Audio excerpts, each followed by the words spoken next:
Welcome to Lead Empowered TV. I am your host, Nathan Mitchell. Today we're slowing things down a bit. If you ever felt disconnected, stuck in stress mode, or carrying tension you can't quite explain, this conversation is for you today. I'm excited to welcome April Wyatt, a holistic wellness coach and founder of Living with Intention. April has spent over 15 years helping people physically, emotionally, and mentally. Her work is rooted in the biodynamic breath work and trauma release systems, which are powerful paths to handling stress and long term healing. April blends emotional intelligence, mindfulness, and somatic practices to help people release what their bodies have been holding on to, sometimes for years. And what I love most about her approach is that when we heal, it doesn't stop with us. There's a ripple effect outward into our families, our teams, and communities. Friends, today's conversation isn't surface level wellness talk. It's grounded, practical, and deeply human. If you're ready to lead, live, and breathe with more intention, you're going to want to lean in to this one. April, welcome to the show. Thank you so much for being here today. How are you doing? Oh, I'm doing well, Nathan. Thank you for that warm introduction. I really appreciate you hosting me and for everyone showing up here today to be curious. I'm so excited to get into this conversation with you today, especially as emotional intelligence, resonates with the workplace, leadership culture, team culture, all those types of things. And you talk a lot about emotional intelligence starting, within the body, not just our mind. And for leaders who think that, EQ or emotional intelligence is self-awareness and communication, what are they really missing when they Mm. ignore the physical side of stress and emotion and the ultimate impact that has on their ability to lead well from a position of self-awareness and others awareness, which you and I both know are so essential to emotional intelligence in the first place. Mm. Yeah, that's a no pun intended. That is a deep question because what people are essentially missing is the place where the emotion actually lives, right? Emotional intelligence, it's more about a concept, right? It doesn't begin with insight. It begins with that sensation, right? Being emotionally aware of what's happening. But before someone can name, or have that the words to choose what's happening, for that sensation, the body is already right activated. So let's just give an example here.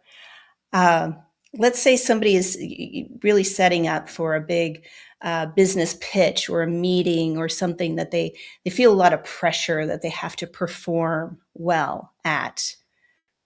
Maybe they feel that they're going to make it or they're going to break it kind of deal type of thing. And already that's setting them up with that heightened awareness. And we can say, oh, I have the emotional intelligence that I'm feeling this heightened energy. I'm feeling this tightness in my shoulders. I know that I'm activated because I'm thinking about this. And that's good. Although it doesn't give us a little bit of a deeper insight to what's happening, how our body is already heightened in that. And we often feel as we walk away from it, we're aware of these emotions, the emotional intelligence and all that.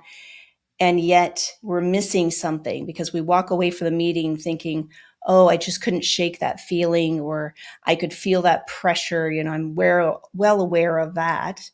But it's the actual understanding of what the body's doing to protect ourselves in that, because we're walking into that meeting, we're feeling already eyes on us. Our body's going to armor up, right, to protect ourselves.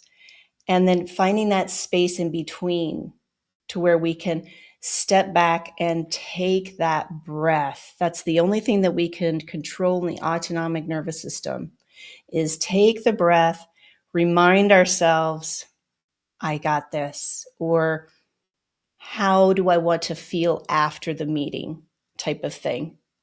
Because when we don't understand the body being a gateway, then emotional intelligence becomes more of a performance instead of that presence. So being aware of what's happening in real time, taking just a gap, just a little short space to pause, reset that nervous system, then we come in with more presence. Yeah, that's so good. And I think that, you're talking about elevated levels of stress, which when it's extremely stressful can kind of put us in that fight or flight response, Mhm. right? Mhm. And, as somebody who's been a leader for well over 25 years now, I know that when I have high levels of stress within my body, there's a couple of things that happen. One, I don't show up as the best version of Mhm. myself, right? And two, I tend to show up more accidentally, I think, in behavior than I do intention.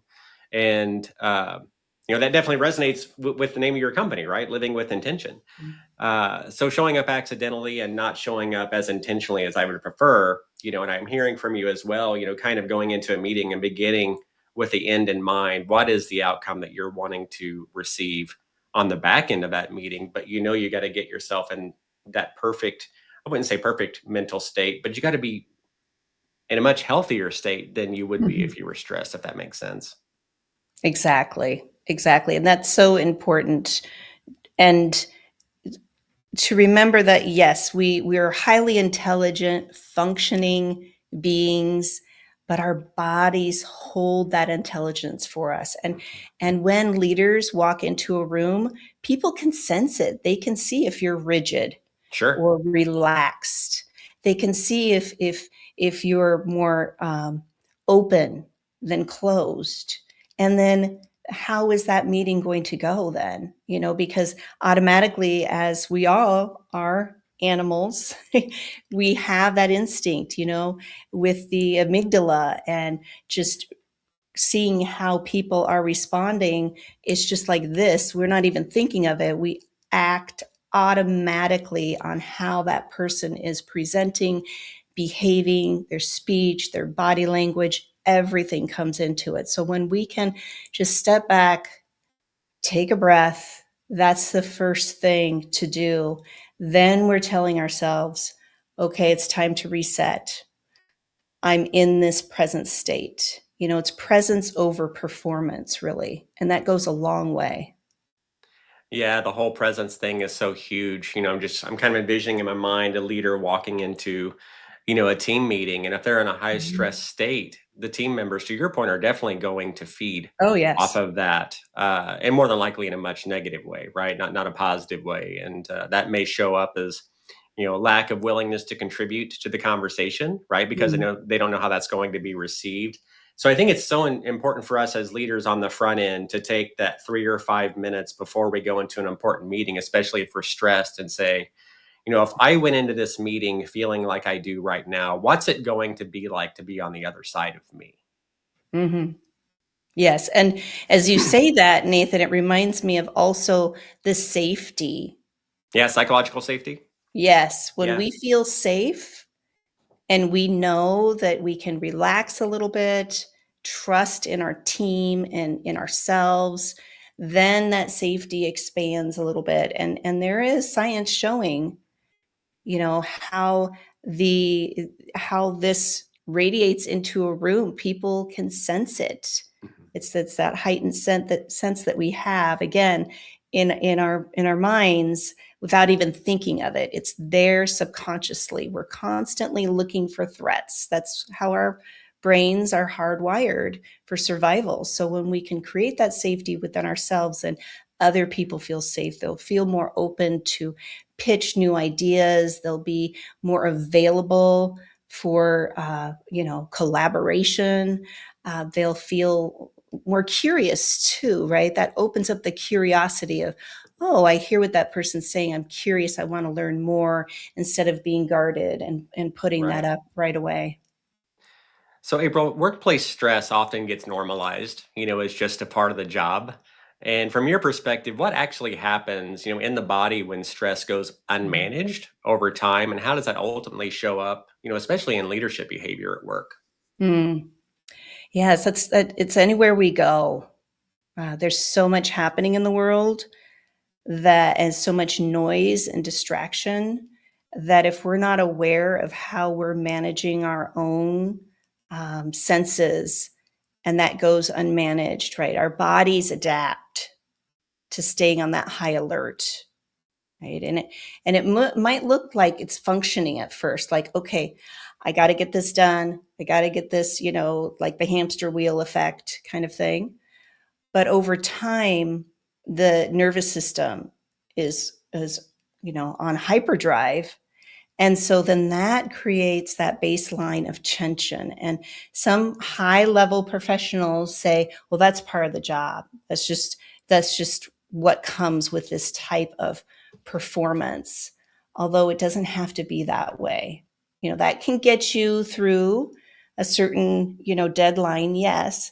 Although it really is important to step back and give ourselves that space. And if we don't, then that affects our breathing first and foremost. And our breath is so important. Yes, we're breathing right now, but it's the quality of the breath. Breathing a little deeper, even as we're typing something or answering emails or getting ready for a phone call.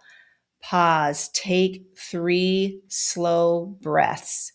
Move your neck, allow the muscles to release a little bit. We're just melting the outer layers of tension so that way we can perform better. So that way at the end of the day, we're not burnt out and feeling like, oh my gosh, I'm just going to be, I just want to go home, eat dinner and go to bed, or uh, still on that hamster wheel, Right. if that's how your nervous system is set up. Everybody has different ways, they're either hyper or hypo. Mhm. So we want to keep us in that middle level, right? Where we kind of touch in and go down, reset. It's so important because over time, we'll feel it in our bodies. And that tension then builds to chronic. And then something happens, right? We pull our lower back. I think a lot of people can relate to that, or a Sure. sciatic nerve, or Yep. something Been like there, that. done that. That was not Yeah, fun. this is the body saying, Yeah. I need to pause. There's a lot of pressure here. And if you're not pausing to release it, it's going to keep building because this is what our bodies do. Yeah, so what I'm hearing from you is really try to manage, the highs and the lows and kind of have more of a stoic Mhm. approach to life. That's actually something that my wife is very, very good at. I tend to be kind of more of the roller coaster of emotions type individual, which can, at the end of the day, I can get in my own way as a result of that, if I make sense. So, the more years that I spend with her, the more I recognize just the blessing that she has to be able to live like that. I'm trying to become more like her myself. In the workplace, many leaders, they want calmer, more engaged teams, but they don't really know where to start.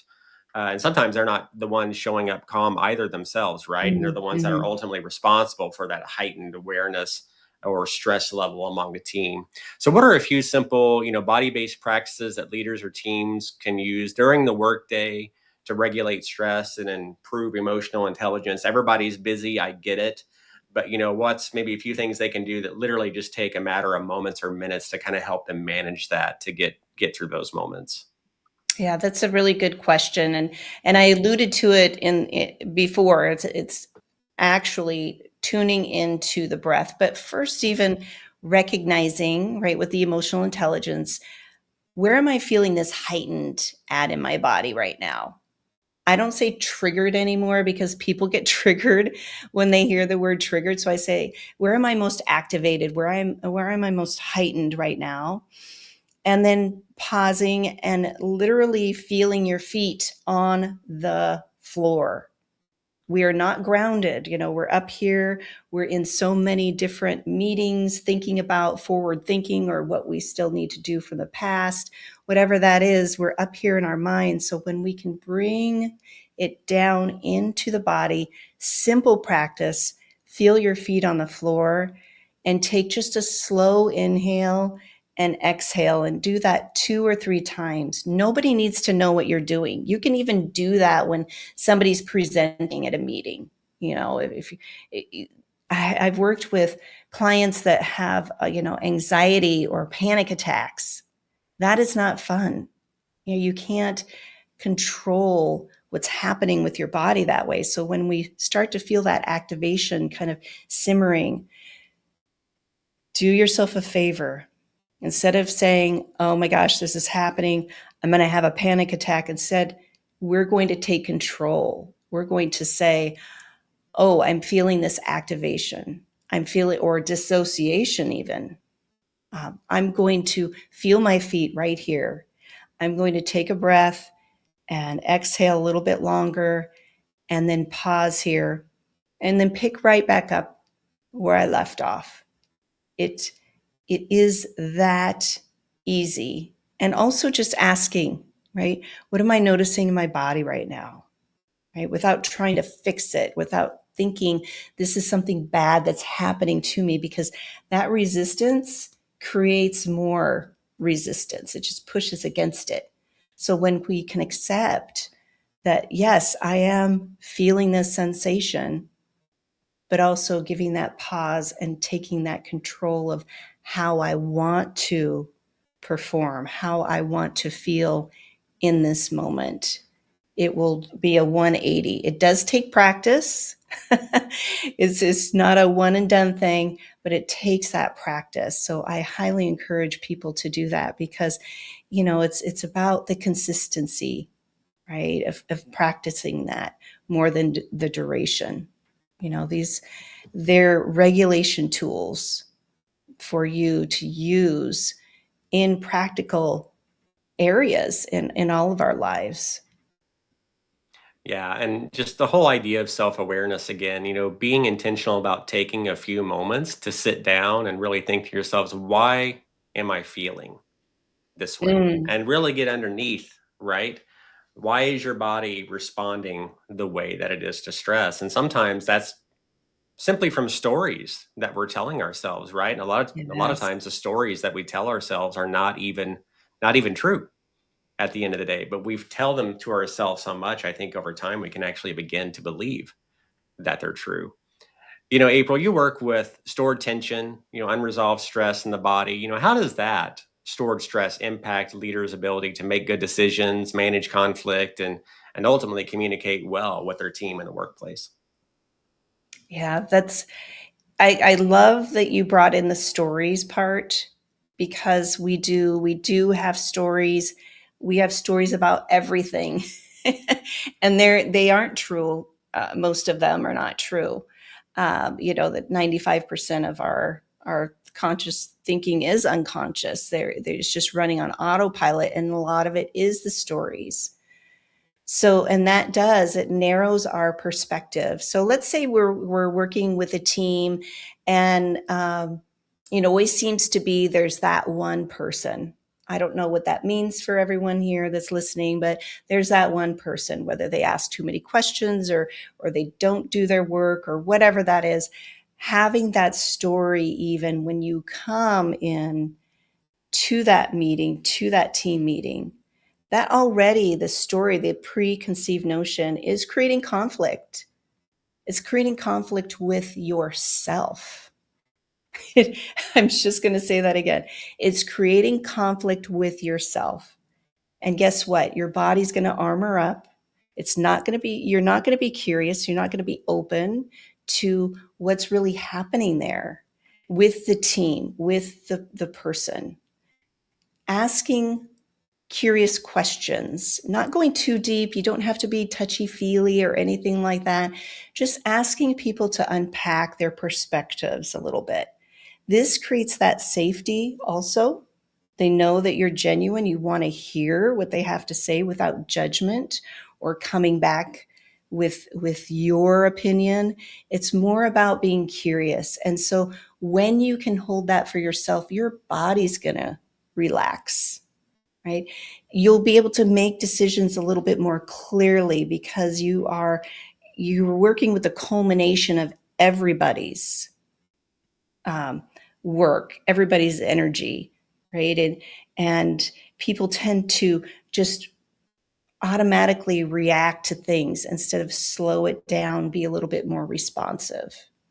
So when we can be in that space and hold that for ourselves, being mindful of the stories. I say they're belief systems. It's BS, Right. belief Yeah. systems that we tell ourselves about others, about situations, what have you. Just be curious about it.